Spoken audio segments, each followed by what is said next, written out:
Uh, I basically believe that in an anarchic structure like the international system, and some listeners may wonder what I mean by that when I talk about an anarchic structure. Here we're talking about a world where there's no higher authority that sits above states. Uh, that in a world like that, where you cannot be certain about the intentions of other states, and those other states may have significant military capabilities. The best way to ensure your survival is to be the most powerful state in the system. Because if you're in an anarchic system where there's no night watchman, where there's no higher authority, if you get into trouble, if another state comes after you, there's nobody you can turn to for help. This is why we call international politics a self-help system. States have to protect themselves because, again, there's no higher authority. The system is anarchic. Uh, and this means that you don't want to be weak because if you're weak, you're taken advantage of, or at least there's a serious chance you'll be taken advantage of. And no state wants to be taken advantage of. It, and certainly if it's to the point where its survival is threatened. Uh, my favorite example to illustrate this is China. And the Chinese were very weak from the 1840s to the 1940s. And this period is referred to as the century of national humiliation. Why is it the century of national humiliation?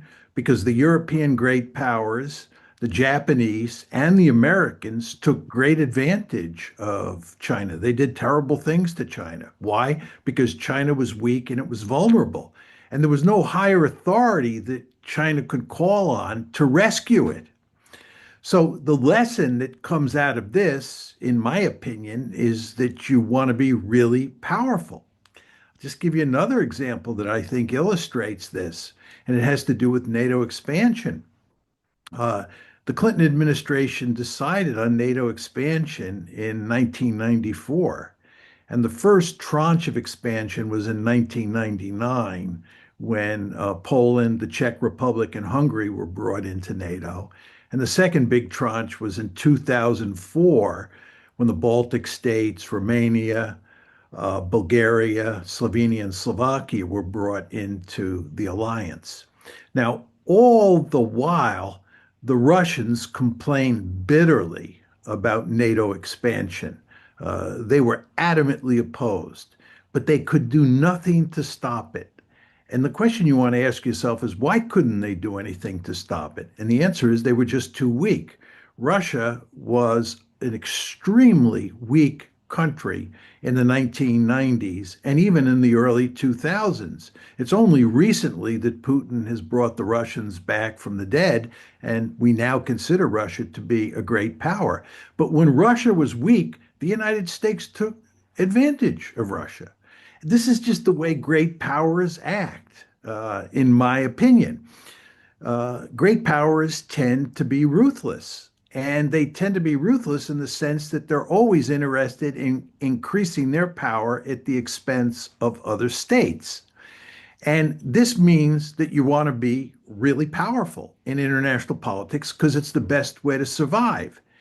In my story, the best way a state can maximize its prospects of survival is to be a regional hegemon, to dominate its region of the world, and to make sure that there is no other regional hegemon on the planet. In other words, the best situation a state can find itself in is to be the only regional hegemon on the planet. And in the world that we now live in and have lived in since 1900 is one where there has been only one regional hegemon, and that's the United States of America. The United States is a regional hegemon in the Western Hemisphere. And the United States does not want any other state to be a regional hegemon. And the end result of this is we have gone to great lengths over time to prevent other countries from dominating their region of the world the way the United States dominates the Western Hemisphere.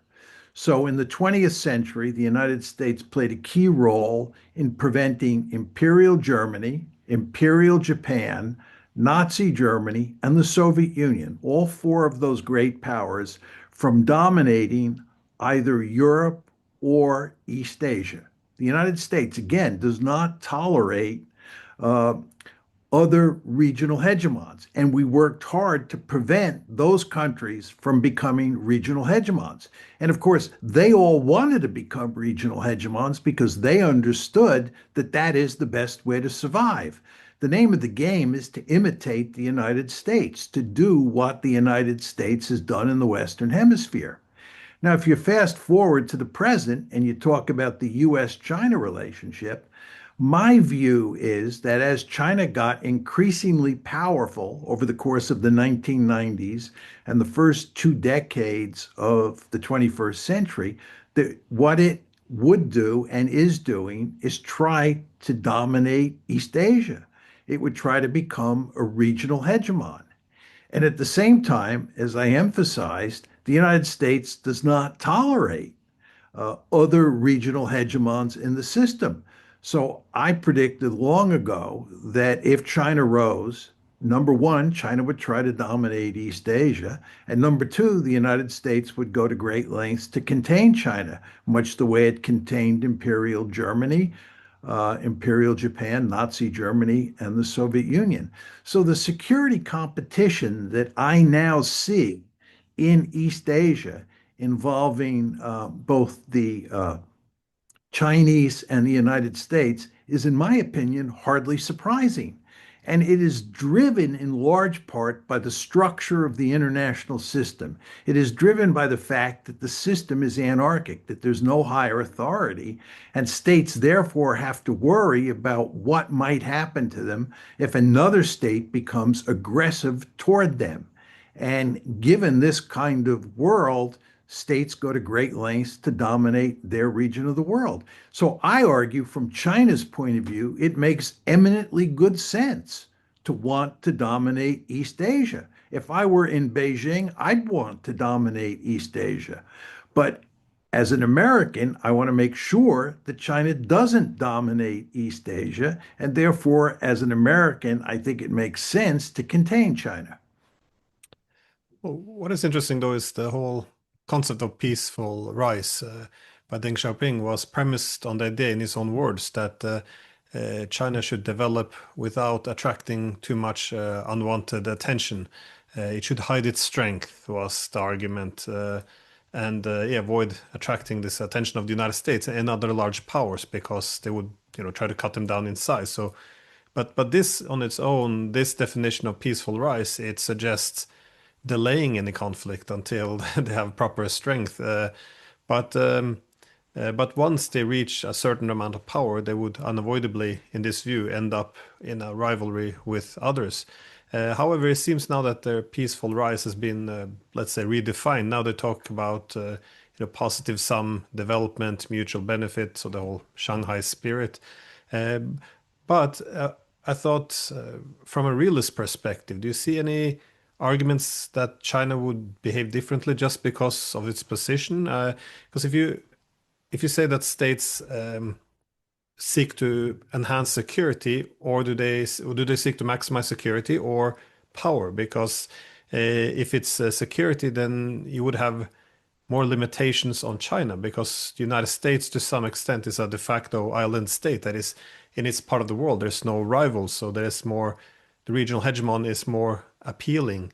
While in Asia, if the Chinese would seek a very dominant position in its part of the world, it would alienate, the Russians, the Chinese. They might collectively balance the Chinese. So, isn't there some pressure on the Chinese to, I guess, behave more moderate in its part of the world, given that they are in a neighborhood with all these other, great powers? Let me say, first of all, that I don't see much of a difference between maximizing security and maximizing a state's power, because I think the best way to be secure, or to put it slightly differently, the best way to survive in the international system is to maximize your power. I think the more powerful you are, the more likely it is that you will survive. Uh, Now, with regard to China, there's no question that it was easier for the United States to become a regional hegemon than it would be for China to become a regional hegemon because there are other countries that will go to great lengths to make sure that China doesn't dominate all of East Asia. And this, of course, includes the Japanese as well as the Americans. And with regard to the Russians, the fact is that because of the Ukraine war, the United States has helped to push the Russians into the arms of the Chinese. So the Russians are not likely in the foreseeable future to be a check on the growth of Chinese power. The Indians are a different matter, but you want to remember that India is not located in East Asia, it's located in South Asia. And although it is part of the Quad, this is that alliance that includes both India, the United States, Japan, and Australia. Although India is in the Quad, I don't think India is of great significance for checking the growth of Chinese power in East Asia. So I think that if you're going to talk about checking Chinese power in East Asia, it will be up to the United States and Japan. And then, of course, other countries will be involved as well, including Australia, the Philippines, South Korea, and some other countries. I believe that it is reasonably easy for the United States to contain China for the foreseeable future. I don't think that China is going to become a regional hegemon anytime soon. It is possible that that will eventually happen. And this gets back to your basic point that it was just much easier for the United States to establish hegemony in the Western Hemisphere than it would be for China. Yeah. No, I just meant because it seems as if the Chinese, they realize in Central Asia, they have to limit the amount of power they assert, because if they step on the toes of the Russians, then they lose a very important partner, which would instead become like an adversary. But on the topic of Russia, though, you identify, if I'm not mistaken, three great powers in the international system, which is United States, China, and that I guess more at a distant third would be Russia.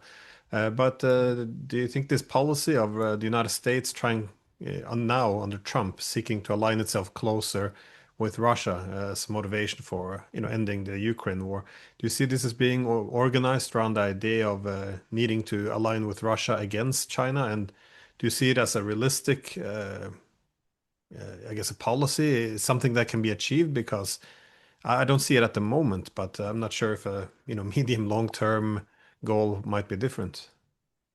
Well, I think, Glenn, when you look at the structure of the system, uh, what you would expect from a realist point of view is for the United States and Russia to be allies and both interested in containing China. But that's not the case, obviously, and that's because of the Ukraine war. The Ukraine war has pushed the Russians into the arms of the Chinese. Now, I think the Trump administration understands, and many other Americans understand, that this is not in America's interests. Uh, the Ukraine war hurts us in two ways. First of all, it makes it very difficult to pivot fully to Asia to contain China, because what's happening here is we're pinned down in Ukraine. And if you're pinned down in Ukraine, or to put it more generally, you're pinned down in Europe, then it's very difficult, if not impossible, to fully pivot to East Asia. But the second point is that if you're pinned down in Ukraine in a war against Russia, you're driving the Russians into the arms of the Chinese. And this does not make good strategic sense from an American point of view. Trump understands this, I believe, and he's trying to rectify the situation. He wants to improve relations between the Russians and the Americans. And I think, in a way, what he wants to do is peel the Russians away from China and also put an end to the Ukraine war so we can more fully pivot to East Asia. And the question you have to ask yourself is, how likely is it that Trump will succeed in this endeavor? And I would say that it is extremely unlikely at this point in time. I think that the Russians don't trust the Americans at all. They certainly don't trust the Trump administration. And I think the Russians have little interest in moving away from China and moving closer to the United States simply because they can't trust the United States. So I think the Russians will remain close to China for the foreseeable future. And at the same time, it's not clear that Trump can shut down the war in Ukraine and fully pivot to East Asia. He's done a very poor job up to now of working diplomatically to shut that conflict down. And there's not a lot of reason to think he's going to succeed in the near future. So it looks like we're pinned down in Ukraine for at least the short term. And I think in terms of the long term, it's hard to imagine the Chinese and the Russians